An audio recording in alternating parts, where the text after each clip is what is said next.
And I think xBlyzes and RDU's lineup falls in such a similar way where both players have done really well with it to go as far as they have. RDU's made it to top 4, so he's going to play tomorrow. If xBlyzes does the same, then we could well be looking at just 2 power lineups of like taking week 1. The Void has returned. He listens. Oh, thank you, Blaze. I appreciate it. Imagine turning a lamp on to playing Grandmasters. You're ruining the entire bit. Thank you very much. I also just love as well, like, no matter what the time of day it is, or time of year, the Void is the Void. Yes, absolutely. Be it midday in summer, Void. He's clearly recently had a guest in his Void, though. It was important for him to pull up an extra chair in the Void so that his friend was comfortable. Or he just summoned a demon for a while, maybe. I don't know. The demon companion.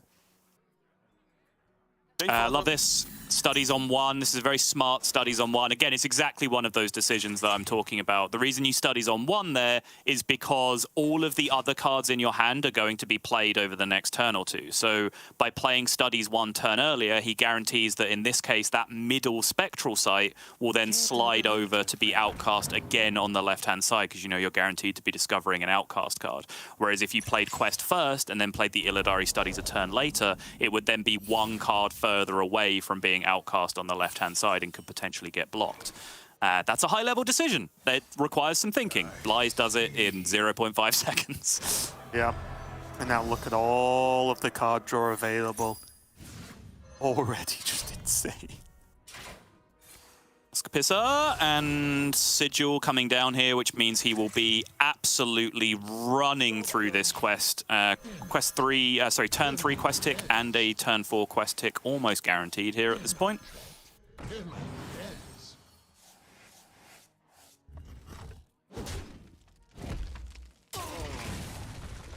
Looking pretty good here for xBlyzes, but J4, it does have a curve, technically, and it's not a terrible one. Has coin scabs, but that's not actually going to get him to anywhere he wants to go unless he wants to equip the weapon.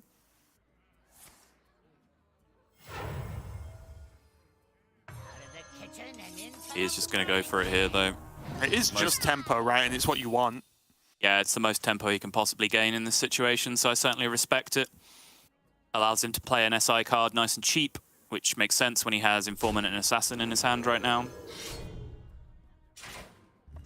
Weapon down, tidy up the board, represent as much pressure as he can. And I think he understands that he has to get on with this because his opponent is certainly getting on with it on the other side of the board. Sigil hitting the Peddler is probably one of the worst outcomes he can get in that spot. That's going straight back in the deck, especially since he has the Tusk Piercer equipped. Yeah, Sigil runner for his trouble, though, so make the decision whether he wants to Spectral first or go for the Sigil runner, since Spectral will always be outcast. Yeah, and he is already currently on 3 out of 5 draws, so the Spectral just completes straight up in this spot. He is going to choose to overcomplete. He had multiple options, ways of doing that. He could, he's going to overcomplete and discount an extra card here, but he could have chosen to do that with the Sigil Runner instead, right? By playing the Sigil Runner first instead of the Weapon Swing. Held the Weapon Swing for a following turn. Chooses to go about it this way instead, which does leave a mid-hand stranded Sigil Runner, because I don't think he'll be playing Lion's Frenzy anytime in the near future.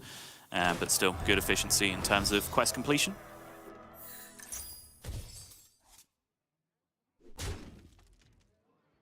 And again, it might not look like much from J4 here, but he is just keeping the stats flowing, right? He just managed to keep dropping minions on curve. And that is one of the biggest problems with Quest Rogue, is when you do have that gap in any given turn, it feels terrible. It feels like you put yourself so far behind if you can't even just play something to put on pressure. Even if, like, for example, this is just a 4-4, yes, you'd like it to be bigger, but any kind of just consistent minion pressure is exactly what you're looking for, especially if it progresses his own quest.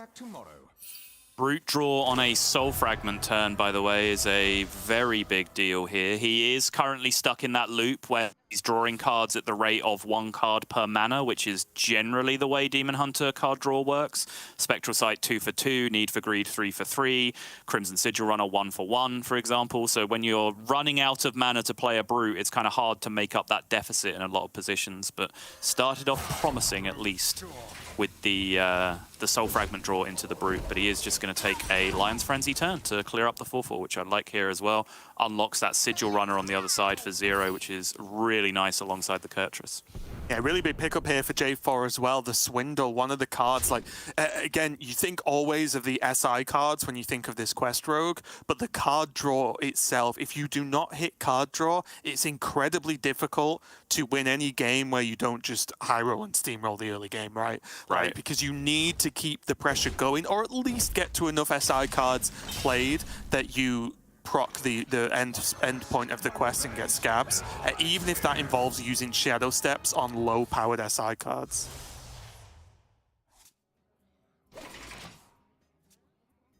All right, he's going to sit there. He's going to go for 29 damage or something in the region of it coming up next turn, potentially. Try and get those Brutes down alongside. There is the Fizz Flash Distractor in J4's hand, which is the Sap gadget. It is probably going to be the most useful one in the matchup, you'd have to imagine.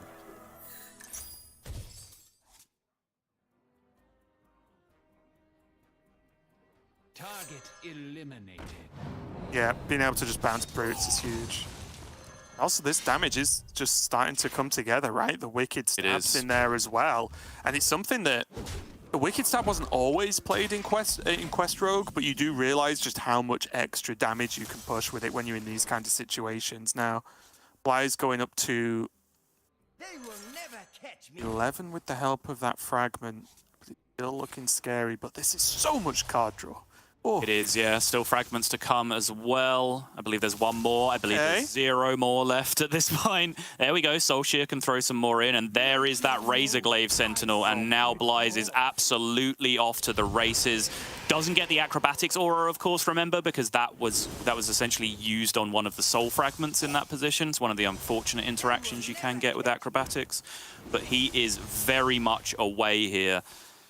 Soulshear again. That's another set of Soul Fragments going in the deck. Can even either shuffle or play this Viper to get to the Broom. The Broom 0, give everything rush to clean up the board if he needs to. Yeah. Or, I mean, at this rate, I feel like he's just going to kill J4. Fragments how much damage can this weapon even do? 2 cards left, so he's going to go up to 18, 19 with the last card, and then he still has 2 glides remaining that he can potentially play with for 1 mana apiece. I think it may have been possible in that situation with the glides that he still had remaining. He did start spending mana on other things because the rope was burning, which is totally understandable, but I think with a perfect pan out, it might have been possible to get to the 29 he needed there. But honestly, Raven, this'll probably do. It's the, like, wasn't he on 9 health at the start of that turn? He played 0 lifesteal cards as far as I can recall. It's like, what has gone on? And just like that, the goose is cooked. Blyze takes a 1-0 lead there. And honestly, I said this, I think, at the start of the day. Brute Demon Hunter was not on my radar when the mini-set came out, and the more I see it, the more I just think, the deck's so strong. I'm surprised it's not more common on ladder. Maybe because it is tricky to play. You don't see it as often on ladder in general, but the deck itself, you know, and of all people, us watching Blyze play the deck, of course, it's just doing work. Whether this is the higher percentage of these happen to be the good games we're seeing on stream right now, or whether this is just the consistent outcome of the deck, we can talk about. But in general, it's just doing the good stuff, and they're doing it very well. They did give the deck a 4-mana Gadgets and Auctioneer, which is probably going to help somewhat in that regard. Like, it does make me laugh that, like, Auctioneer was, you know, one of the most oppressive cards in sort of classic and a little bit after era Hearthstone, that it got nerfed, and then like, well, nerf it to 6 mana. Okay, now Rogue, you can have a 3-mana Auctioneer. Demon Hunter, you can have a 4-mana Auctioneer. Like, well, hang on. This doesn't quite seem to add up. Where's my Hunter 1-mana Auctioneer? Yeah. That's what I'm looking for next. Yep. Here though, it's going to be Blyze jumping to the Miracle Priest, and I'm just going to take a quick look. Oh, and it is going to be up against Rogue again, and this is a matchup that is, or at least I found, a little bit scary for the Priest. Rogue, again, as we talked about, it's all about tempo, getting minions played on curve. Of course, there's the sap gadget that they can get at any given moment, potentially too. But for me, it was more just the Rogue felt like it was overwhelming on board by the time you want to get going. It's still winnable for Priest, in my opinion, but it is just one of the tougher ones because your opponent is very proactive, and you're not a lot of the time. Yeah, I would agree with that. Like, a lot of the actual removal cards are cut from the deck. It's not like you're seeing like Natural Condemn, Natural Holy Smite, those kind of things in the deck, which would help you fight these matchups a little bit more. It's a really slimmed down, lean deck that's very, very focused on doing its degenerate thing as consistently as possible. And in the matchups where people aren't going to give you time to do that, you just have to do it quicker. That's basically what it comes down to. But also another check mark for Rogue here is that even in the situations where you do go off very fast and you land like 5/8 Divine Shield Nazmani on board, they do have that option to just roll Fizz Flash Distractor, as we saw in the previous matchup as well, and actually deal with that situation as well. Or in a lot of circumstances, even, I guess, mid-game at earliest, they have Assassin, which doesn't care what health your minion has or abilities. I will say, though, Blyze just got the good hand in his opening mulligan. I think he only threw away one card, but he got Gift, Nazmani, and Palm Reading just offered to him straight away in his opening hand, which is about as good as it's going to get, honestly. This is a fairly tough decision here for J4, actually, as to whether he wants to use this extortion as opposed to cycle it, because the rest of his hand really wants him to play SI cards specifically, right? So throwing this at face is a reasonably justifiable decision here. Of course, it comes with natural downside in that we're in kind of play around battle rage meta again, and when it comes to damaging the combo deck on the other side. And yeah, you can see that indecision all over J4's mouse movements right now, as he's really not sure whether this goes face or not. It's why I am pretty sure that Blyze did, in fact, keep the gift in his mulligan. And it's something I really like, 'cause again, in this matchup, is the Rogue really going to not hit you for more than 3 in what, like, let's say 4 turns? Like, probably not. And if they don't, great, you're probably winning anyway, who cares? So I do like that keep alongside the Palm Reading and the Nazmani, of course. I think this is fine. I think we will... Okay, he does attack. Interesting. So if you want to attack and push the 2 there, you do also have the option to SI yourself in the face, right? To not put the Priest within Gifted the Naru range. But I think that is getting a little bit silly at this point, because as you say, this Rogue's job is to do damage, do it quickly, and end the game. So if you're going to start playing around Gifted the Naru early on, then you're going to be limiting yourself from achieving your primary game plan. Yeah, and I like this. I completely agree. I think play the deck, right? This we've talked about the lack of removal from Miracle Priest. Yes, Blyze has a very strong hand, and it might just well be enough to get him through this game. But for J4's point of view, I really like just play on curve, be aggressive, and guess what? Sometimes Priest takes 5 or 6 turns to even draw a Nazmani somehow, right? They don't always have this incredible opening mulligan that Blyze has got, but now with this draw, with this play, with this turn, it's going to be an uphill climb for J4. Yeah, I just want to talk about the sequencing here very quickly. Blyze, I mean, very quickly is the only option I have, really, when Blyze is playing. But so he got the Nazmanis down. He then started to play every 0-mana card from his hand that did not add another card back into his hand, because his goal was to discount the Psyche split down to 0 as rapidly as possible. So he didn't open his Draconic Studies box. He didn't discover anything else. He really wanted all of those tools to go down on the Psyche split, which he ended up doing. And then because he's got that sequencing correct, he's been able to get 3 Nazmanis in play as rapidly as possible, which now puts him in this situation where he can just make this absolutely disgusting board state. And what's that? 1 Assassin? Is that what you have? That seems a bit unfortunate. Yeah. He can kill 2 of the Nazmanis, leaves 1 and just a casual 4/12 Ysera on board. Yes.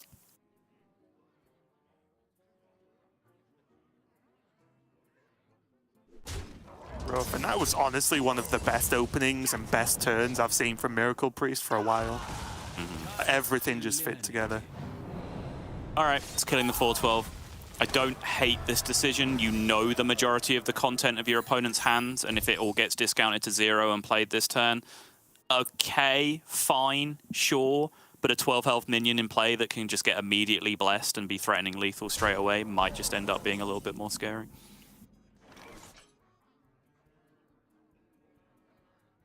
The gift of luminance. Probably Cycle Shard this turn. That's what he's missing, isn't it? Just no card draw or generation right now, and on top of that, missing a bless as well. Because especially with Nightmare, like Nightmare plus bless can get really good.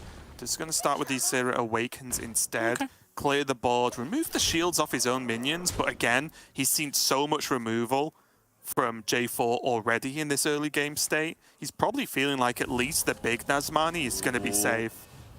He's Assassin number 2. Not it. That's not it. Fraud Swindle. Fraud Swindle is more assassin-y than most things he could have found, though, and he does now have the Shadow Step as well. Not it. Nope. Could get a bounce, though, if he activates this quest, right? Oh, no, sorry, he's on Scabs. Apologies. Yeah, he's on the Scabs level, right? Yes. I think if he now cycles into Assassin, it would be playable, though, still, off the Blackwater Cutlass, with the combination of the actual SI discounts and the Skulker discounts. Yeah, he could just play it instead, though, and just kill the 1/1 guaranteed, which is it's not the bigger one, it's the easier one to kill, but also it is just halving the reductions next turn for Blaze. So I think this safer is just worthwhile right now. Yeah, seems fine. All right, some generation. That's huge. Try and turn that into a Draconic Studies or similar. Lethal cards could potentially be available as well. Palm reading works. That's just more value. You can keep juicing. I have picked Aid Station quite a lot, honestly, in this deck. It's cheap enough to get reduced to 0, and it does have immediate impact. Mm. And you do play a card called Bless, which, helps with high health minions. Right, yeah. Is he holding this shard for Scab's turn? Potentially, yeah. It just doesn't want to get scummed out of the game by the Scabs Wind Fury business. It does make sense. He has Shadow of Death as well, right? So he can just shard Death on Scabs and it's gone. Yeah, no, actually, I kind of like that now that I look at it. As I was saying before, it's a very linear strategy for Rogue. If that one thing they do fails, they can really find themselves scrambling after that point. So certainly don't hate holding on to a 2-card shut down your win condition plan. I've heard those are pretty good.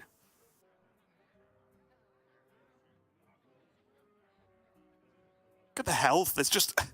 Yes, J4 can bounce one of these minions. That's it. Right? Mm-hmm. That's all he's got. I guess he can kill off the 1/3 if he puts the 2/2 in and equips the weapon. You can get rid of one Nazmani and then just play Scabs and Stealth. Is that where he's at right now? Or do you think it's Scabs and Bounce? Because if he does Scabs Bounce... Oh wait, he can do more, right? Because you can double Scabs, from and get the big discounts. No, now there's just 3 Scabs on this screen. I'm confused. There it is, yeah. I do like thematically what they did with like cards into heroes, into the progression through like the mercenary system. It was cool, like it made sense. It has made talking about the game a lot more confusing. Especially when there's just a portrait. So J4 has normal portrait Scabs, has 2 Scabs on the board, and he could actually change into a different Scabs as his portrait with the hero card. But yeah, there's the silence, there's the trade, there's the death. All coming together, and there's still 2 Nazmanis on the board at the end of this turn that are going to get buffed yet again by this Stormpike Aid Station. Indeed. Just about running out of value now, though, is Blyze. He is going to need to pick up some extra juice soon. Draconic Studies into another big dragon, or just the Malagos itself off the top, or Insight into one of the above. And there is the backup plan, right? We spoke about right at the start of this series of the Smuggler in hand for J4. Yes. He doesn't have a bounce right now, and I believe... I used one Shadow Step? Let me check. I think he used both. No, he's only got one, I think. He's used one. He's still got one. He used one just before that we saw. And now I do believe there's still one in the deck, but you can't wait to draw it, right? You can't just hold off and not play this. He has to make some sort of big play on the board. Sparman's going to come down and ouch. No. I mean, I guess it's Nazmani, right? Yeah, you have to give them the Nazmani in that situation, weirdly. Big problem with this Smuggler, of course, is that you know the opponent still has a Dream in their hand currently, so yep, good luck with that. Going to make the trade here to play around the Shadow Step that is, I'm reliably informed, is remaining. I think the first one I'm thinking of was from the first game, actually. That first game went past so quickly, I forgot it was a separate entity. There are extra sort of free cards you get when we play or when we cast Blyze, right? Games go so fast it is more acceptable to miss things or let things meld all into one game. Assassin is a very clutch draw here. At least allow him to fight back in some of this board state. Kills the Drake, right? With this Assassin, if he goes for it. I think so, yeah. I think you say to yourself at this point, Malagos bottom 8. Right, and then you just say, I'm gonna try. Yeah, I'm gonna try and win the game before that point. I think if they draw Mali, the game is probably over either way. So Yeah. Just hope for no Mali, no Bless. Try and win the game. Yeah, I like this a lot. Oh. Okay. Step one, a card that can get another card. Yeah, I think briefly just trying to work out there whether there was any merit in discounting the Thrive before he played it, but I don't think there was, especially when it comes at the cost of playing Nightmare. It's a tough choice. Palm is just better, but Blessed lets him one-shot the Sleepy Dragon. Yeah. I wonder. What if he's just on a Blessed game plan, he tries to win next turn because he has Nightmare as well? I think it puts him to 14-14. Would it be 12-12? It would be 12-12 if he plays out a heal. Yeah, but he can get the heal in as well, no problem if he wants to. Expect he will. This is both Assassins gone now. He'll probably double value trade into it as well from this point, I would imagine. Just to remove that Shadow Step out from the board. Yes, he does. Chose not to heal for the bigger single minion and just wanted to put more health on the second Nazmani to make it not die to the Spire. Yeah, makes sense. And now, how much damage are we looking at here? 6, 3, 9. Wind Fury. All there, not enough. I think you're going to stop very far short of Blyze's 27 in your counting there, Raven. Just a prediction. Can kill this though, and again, those Wicked Stabs just make up so much damage once you hit 10 mana. It's actually disgusting, but it means that he's gonna start to fight back now. But this, the Undercover Mole has to be pretty impressive, I think, because I really do think J4 is just running out of things. I believe there's a Smuggler left still. He's only played one, right? And yeah, the Smuggler, which is an huge. Informant too, and a Tenwu. So I think like Tenwu's Smuggler is probably the best outcome for J4 in the next couple of turns, but there's a Goose. Yeah, that's the Goose, but obviously uncorrupted Insight means that it is not going to be playable that turn. If that was Smuggler, J4 might have actually been in a good position.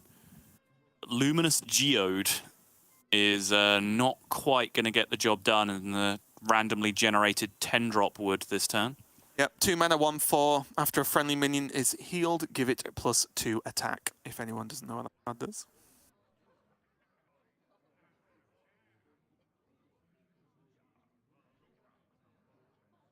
yeah, this is potentially going to give BlyzE the time to play Malygos. And then there's Studies, there's Elic Mount, there's Power Word Fortitude. There's more than enough stuff. There's a for him to 4-12 in play with a Nightmare and a second less coming out of the deck. Yeah. There's more than enough stuff to win the game off the back of it if something dramatic isn't done from J4.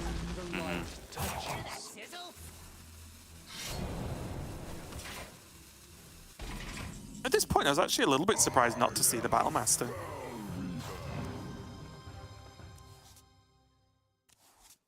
Could have got an extra priest card and just had a 5/5 on board, right?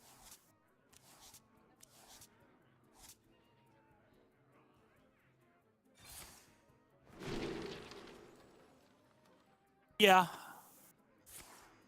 I did consider it as well at the time, just having that extra 5 damage in play, whether that's worth it up front to be able to get the Wind Fury going. Right now he's set up for, what, 8 damage, 9 damage, 10 damage coming through with the Wind Fury. Is not really going to be enough to get this done. All into Shadowward Death. Nope. I hate to see it. He's Still got has to Wind Wind Fury now. Yeah, he has to now. If he didn't do it last turn, now is the time. Because he's literally dead if he doesn't.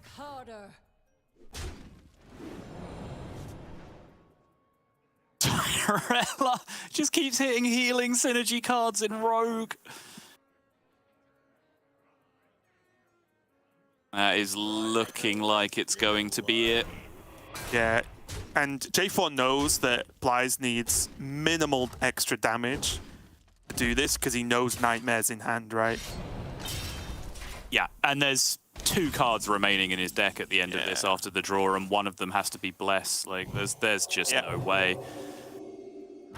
Another good win there for BlyzE on the Miracle Priest. He did have a fantastic opening hand, and it helped a lot. And like I said, this matchup can be tricky. You saw, even though BlyzE had a great opening and was, you could argue, ahead most of the game, or most of the turns, but J4 still fought back, right? He gained the board at one point. He did manage to assassinate some of those minions, as we did mention at the beginning of the game. So you can see how the Priest can struggle, but the fact that BlyzE had such a great opening hand made it safe enough to just keep playing the game, right? As soon as he got those extra studies, he got the Malygos down, it was going to be almost impossible for J4 to survive that one. So, like I said, another good win for BlyzE, and I do believe that means he has his Druid left over now. The Druid being the Kaz Druid with the armor package and just the 2 scale of Onyxias. So no Glowflies in this one. Yeah, and I do want to say, like, honestly, the Rogue did kind of impress me there a little bit, which sounds dumb to say, even though, I was kind of talking smack about it. It lost. But there aren't very many decks that could have hung in that game as long as Rogue did just then. So honestly, and as I was saying, like, there was that turn where if he'd have drawn Smuggler or Passage into Smuggler or Swindle into Smuggler, got a random 10-drop in play, and then had the Battle Master in hand, that was winnable from a position where most decks would have absolutely fallen on the floor and thrown an absolute hissy fit.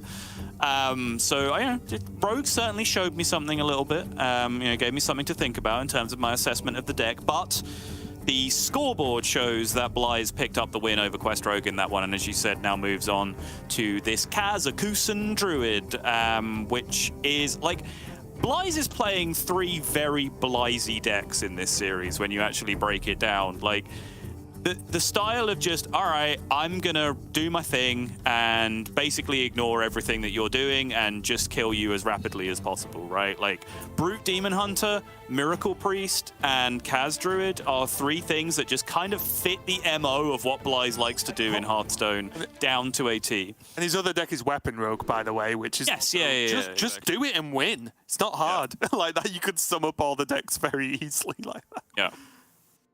Here we go, diving into game 3. Yeah, again, solid, like, initial mulligan there from BlyzE, right? Just Overgrowth, Cold Tooth Mine, Scale, fine, because he'll have, he's ramping towards that anyway, and that's going to be his snapback kind of mechanic, right? If he's spending these early turns drawing cards and ramping, then he has Scale to try and even out the board. J4, on the other hand, does have that Foxy Fraud and the Smuggler, but again, Smuggler does currently like count itself as an SI7, which is something that not everyone thought about when the card was first announced. But it's still not a great like on curve play, right? Unless your opening has been very specific with Shadow Steps. Yes. Yeah, so I do like the throwaway there from J4. Oh, that's much better. I imagine will be changed, at least in wording, at some point, because it is inconsistent with the way that other cards work. Like, regardless of me nerding out about how play phase mechanic works, like, just wording mechanics, it does work differently from other cards that are currently in the game, so I'm sure that... Other SI cards specifically as well. Yeah, I mean, like, exactly, yeah. It's not as if just other cards we have seen. It's actually other SI cards. Yep, Cold Tooth Mine. Out now from Blyze, going for that bloom, and it does look like he wants to wrestle control of the board relatively early, or at least have the option to do so, right? With the bloom and keeping that scale of Elixir in his hand. Yep. Interesting, right? You keep mine overgrowth. You're like, all right, I see the plan here. And then turn 2, you just mine for low instead. I was like, oh, okay, that's not quite what I perceived the plan to be, but that's just matchup concerns, right? That's how things work. That's why he kept the scale alongside that. He's just choosing to try and grip this board as early as he possibly can. Also, Blyze picked me for his team, by the looks of things here as well. Sorry, what? Huh? What's going on? He has a pounce in his hand. Ah, right, yeah, of course. Look how useful I am. Yeah. Yeah, this is just looking good, right? Overgrowth, the bloom still there, you know, in case it's needed. But there is Innovate now for next turn with Scale. All the options in the world here, whereas J4, as is often the case when you face Druid, you feel so far behind, right? You're like, okay, you do all that. I play my 1 minion. Like, go. 3/4 person, go! Oh.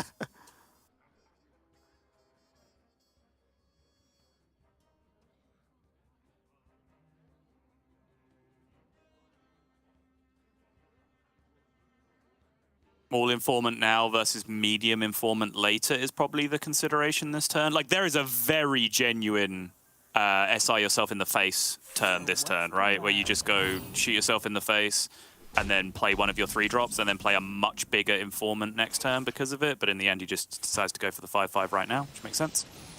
As you just said SI, I was staring at SI Agent. I'm like, why does Saul want to SI Agent yourself in the face? This just, why not just hit your opponent with it? I can't work this out. What is the answer to this puzzle? The days when SI Agent was just the SI Agent. SI, yeah. Hey, there's Tenwu. So now Smuggler starts to get a lot more high priority as a draw, right? Especially with the amount of SI cards J4's played this game. Like Smuggler, Tenwu, Smuggler is huge. It is. There's 2 more SI cards coming down this turn at an absolute bare minimum. That's the fog generator, right? Yes, it is.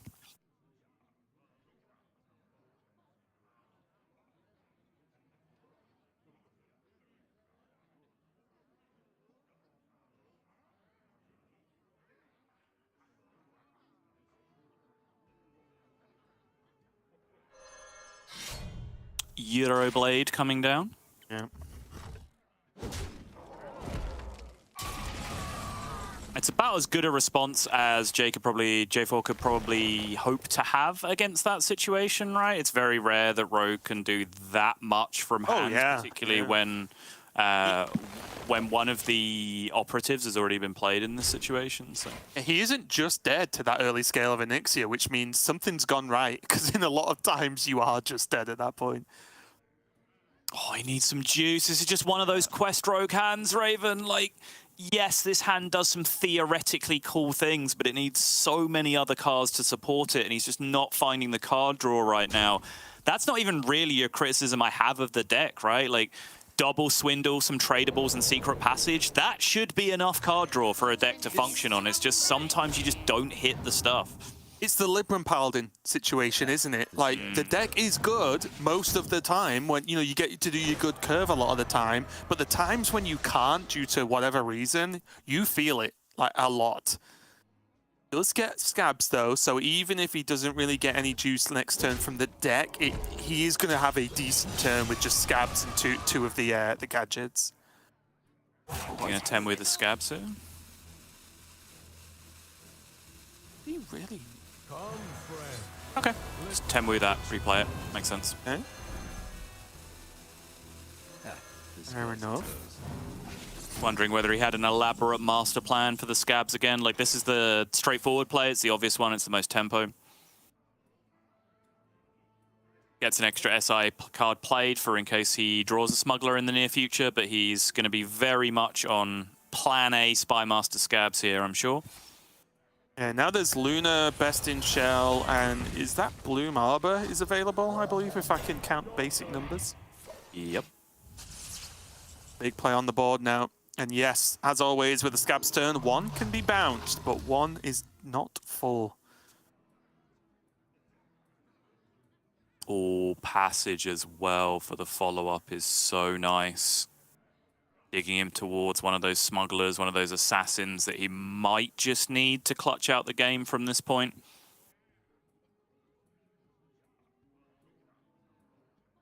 So what the gadgets, right? Play scabs, bounce one, play the weapon.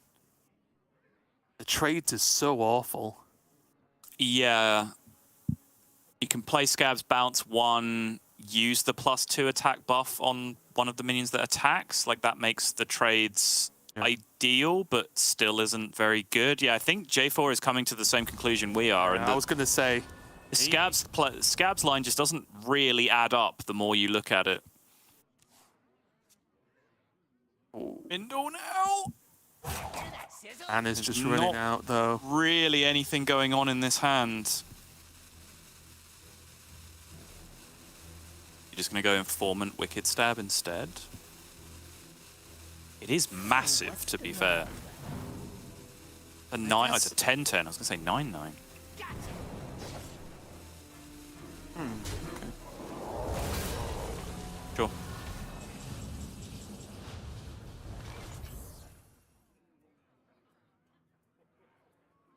I guess you're... Are you solo guess the waiting? No, he's just going to lead out with guess the wait. In which case he really needs this to hit. And he hits the same! Ah. Okay. Very, very frustrating.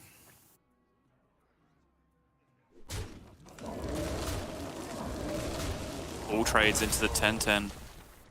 Good understanding that his taunt just doesn't really work in this position because he knows Spymaster Scabs is in hand, so it can just get sapped anyway. Also now knows that his next draw is going to be Fungal Fortunes. That's the way Guess the Way it works. It does show you literally the next card in the deck. So he's going to draw Fungal Fortunes next turn, so it looks like he's just setting up for some kind of miracle out from that situation. Let's see if Except... for him, though. Except, JK, I'm going to change that for you. Like a Feral Rage. The other two give him card draw. Maybe the Wild Growth, because he has to spend 3 mana to draw a card. Yeah, I mean, it's definitely not Moonlit, guys. No, yeah, we agree on that one pretty easily, yeah. Yeah. Either of the other two I don't mind too much.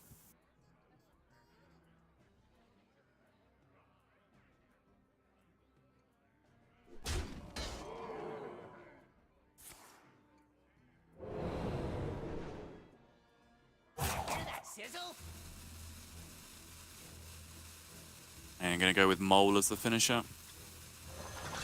Sure. 17 showing. Yeah, went with the Wild Growth in the end. I respect this. So Solar now? Finds the Fungal Fortunes. So there's a Scale of Onyxia, there's Guff, I believe there's a Feral Rage. Yeah, interesting. There's 2 Moonlit Guidance as well. Sorry, I was mechanics nerding again. Obviously, like the devs have said that like the word shuffle on a card does literally mean shuffle. Like the whole order of your deck gets changed at that point. But because Spiomatic only says pick one to put on top, Fungal Fortunes was then the second card in the deck still from when he saw it from the Guess the Way. That's cool. I still get lost with that versus all the way back when it was no, there is no deck. Right. Yeah, there's You know no what I mean? stack. The stack doesn't exist. Yeah, there's no stack. It generates a card of the amount of cards you have left, right? And, and I'm like, oh, now there's stuff like shuffling card on top, card on bottom. Like, oh, God. I really like the way J4 has played this game, though, and he's getting rewarded for it quite a lot, right? Just knowing, like, when something isn't going to be good enough, so just divert into something else. And now Assassin, okay, not so great. Where is damn smugglers? Oh, he's not got that. Wait, no. You all right? I'm going through a lot of emotions. Okay. This is what happens in my brain whenever I play a turn of Hearthstone. I just don't often voice it. This is what happens in your brain on a daily basis as you're just doing fundamental human tasks. Yeah.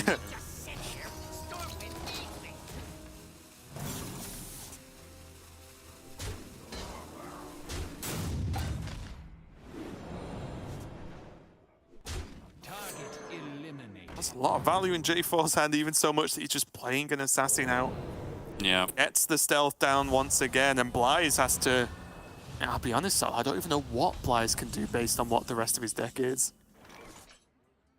Nothing, right? It has no gov, so the mana reduction is too much. Can't go for a 10 drop with Pouch. It's not as if he can even yog his way to victory right now. Has a treasure. Moonlit the treasure. Bloom it, but then what even is this mystical treasure that I'm talking about at this point, right? Doesn't even make sense. Is there an I win treasure? I've not seen that one yet. No. He hasn't found anything so far. There you go, caught up.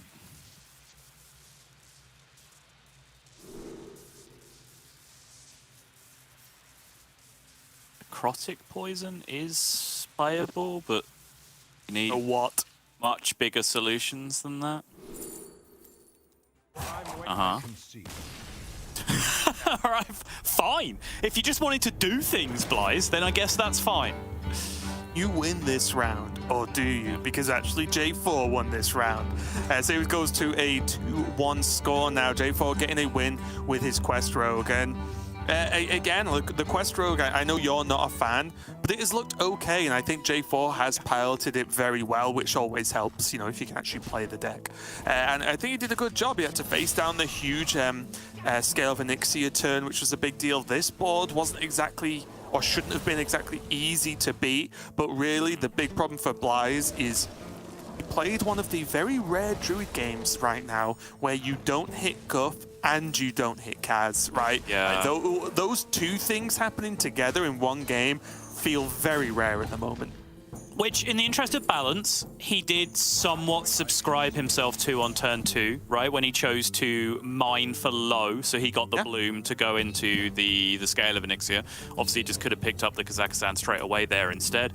But it was a plan that I was kind of on board with. He probably expected, and probably rightfully so, a little bit more tempo than what he got from playing 7-2-1 rushes on turn 3 or 4 or whatever he ended up doing. Like, J4 was able to deal with it very effectively. And once again, it's credit to the deck. Like, honestly, having watched it not just in this series, but in the little sprinkling that we've had of it throughout Grandmasters so far, it has started to impress me just a little bit. Like, I'm going to continue saying it's bad for some time at least, because, you know, I have to stick to the brand, right? It's what the people want. But I'm starting to come around a little bit on the Quest Rogue train. Just remember, I've been one of the people who have promoted Quest Rogue since its release. Yes, yes, but all that means is that all the way up until now, you've been wrong. This is not something to be bragging about. Look, when you run a race, does it matter if you're last till the very end and then you're first, Sol? Answer me that. What would you rather be, in first place for 90% of the race and finish last, or the other way around? But you're drawing the arbitrary finishing point of this race as right now. Yeah, I'm the builder of the race. I can choose the rules. Well, then I deem this a very unfair system. You've signed up to it, so you've agreed to the rules, Saul. I'm Okay. I have to examine the contract.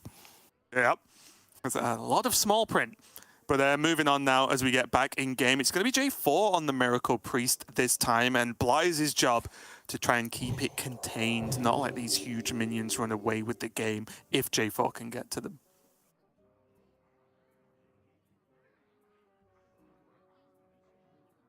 Well, does have a fairly solid hand as well. Already got a Nazmani, got a Thrive, which is huge because then it's just another card that can fish for Palm, for example. Ooh. Apotheosis. I will say I have wanted to take Idol of Yasharaj potentially more often than I should with this deck. It does sound like a very you thing to do, to be fair. Very simple. The whole deck wants to stick a minion and make it big.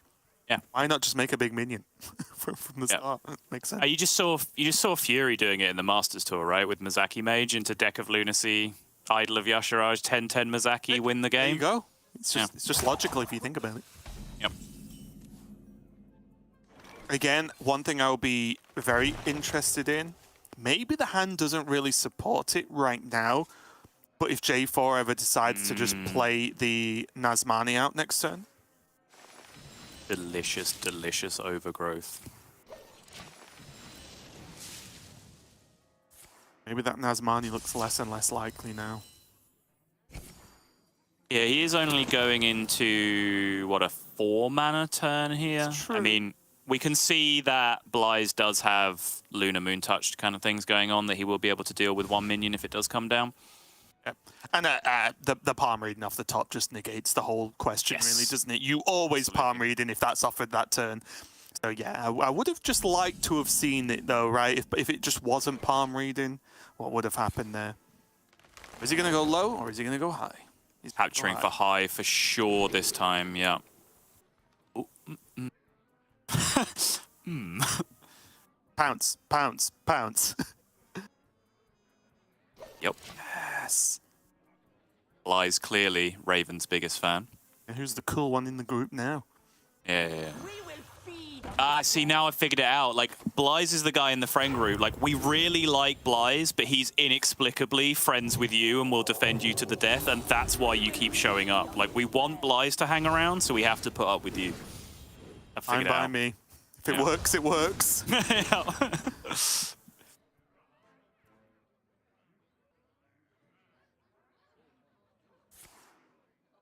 Apo coming down, sure. Psyche split now. 2 8-health minions with Divine Shield is already big enough to resist the scale on the other side, which I'm sure will be the #1 concern. Oh, and then the Mally! Renew will discount by 3 here as well.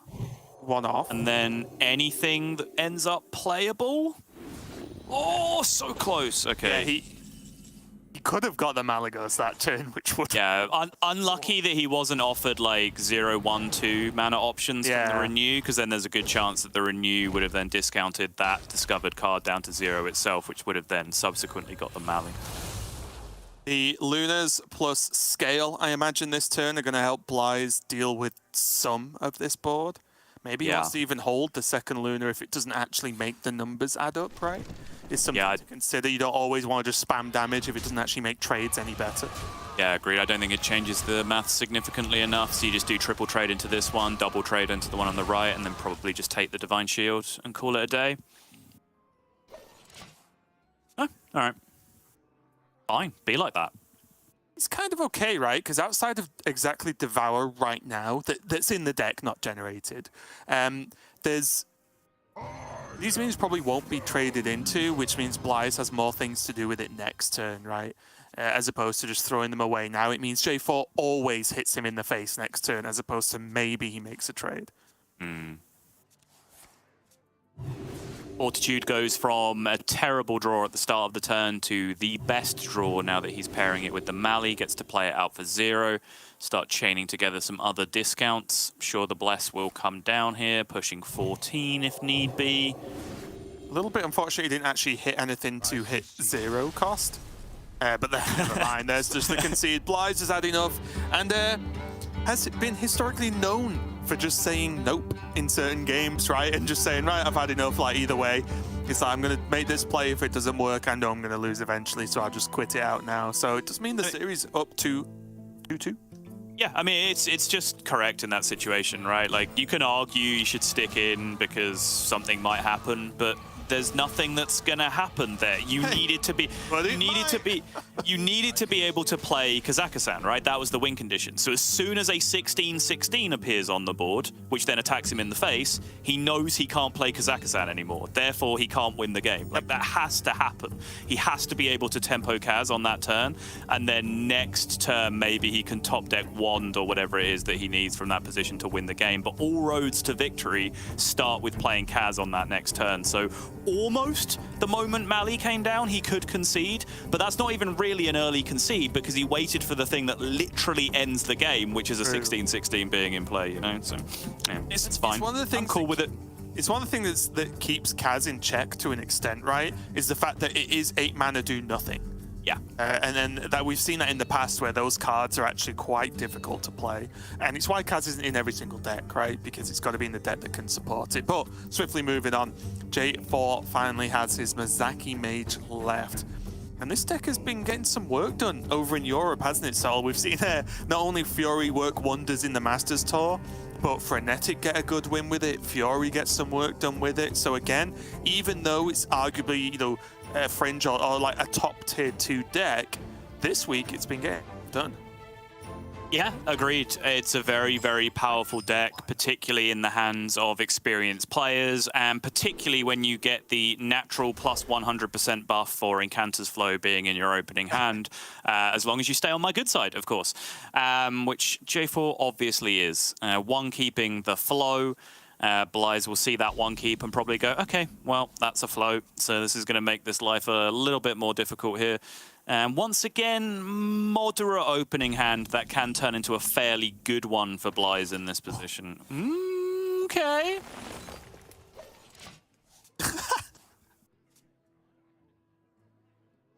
Sure. I'm here for it. Oh, it's so difficult, isn't it? Like, so painful to do it so early against a deck that can freeze you, but I guess there's only so much in the deck, right? You're doing this. Oh, I'm sad. It's so many turns before he can do any treasures, though, isn't it? And it is just an 8/8. Oh.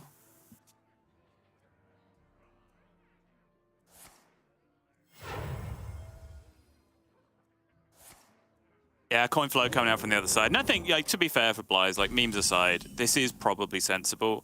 His hand doesn't even really support Kazakhstan that well right now, right? Like, no card draw, no solar, none of that kind of stuff to be able to double up on things. And, of course, the lack of mana to be able to use that kind of stuff anyway. So it makes sense. Like, if there's a guff in his hand, well, we can talk about plays, right? But there's not even ramp to get to the mana relevant to even play most of the treasures. So, yeah, I do like him holding off. And he's been rewarded with a Cenarium Ward as well, so not too bad. J4 is probably feeling pretty happy about this card. I've just instantly forgotten the name, the multicaster in his hand, because other than that, he's running a little bit dry on card draw, right? Hence plays like this. Yeah, that's why you see immediately him just hard cycling off the Blood Mage. Now gets spell school, extra spell school in that multicaster as well. And then Blyze says, enough is enough, can't wait any longer. I'm holding on to one Bloom so I could at least maybe like Bloom Locusts or Bloom Embers at some point, but we're just going to have to call this a game at this point. Embers, Locusts. I just love the, oh, okay, the pause. I would initially just love the absolute lightning picks. Oh, pick both, left and right. Pure colds.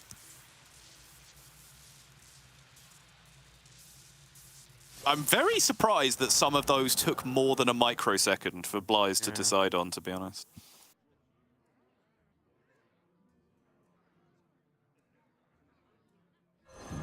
What, for potentially 6 mana next turn for xBlyzes, so not a bad amount to have to play with.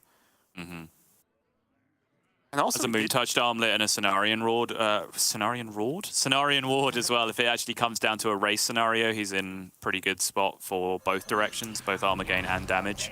He got the nuttiest damage deck that you can possibly put together with Kazaka-san, so that's definitely a huge mark in the check column right now. That's one.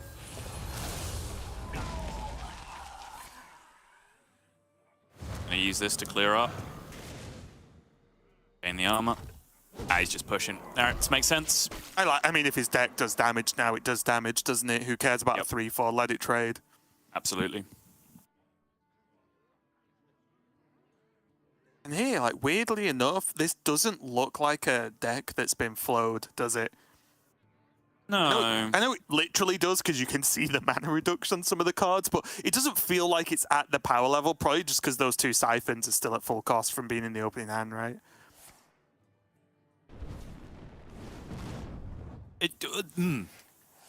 Excuse me?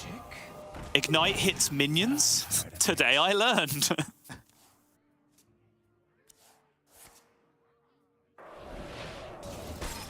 Does it to get the fire spell in the... Yeah, it does it to get the fire spell in the multicaster. It makes sense. Digging as hard as possible for a way to clear this. Weirdly, J4 playing the Mizaki Mage, one of the most minion-light decks in the entire game, is probably in a situation where he's the one that needs minion presence in order to win the game.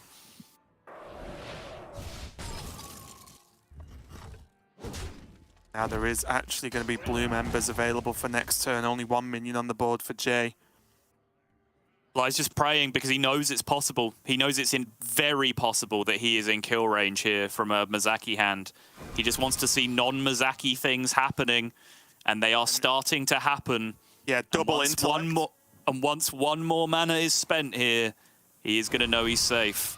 Yep. Yeah, I think with 1 flow, the first intellect is a very good sign for xBlyzes.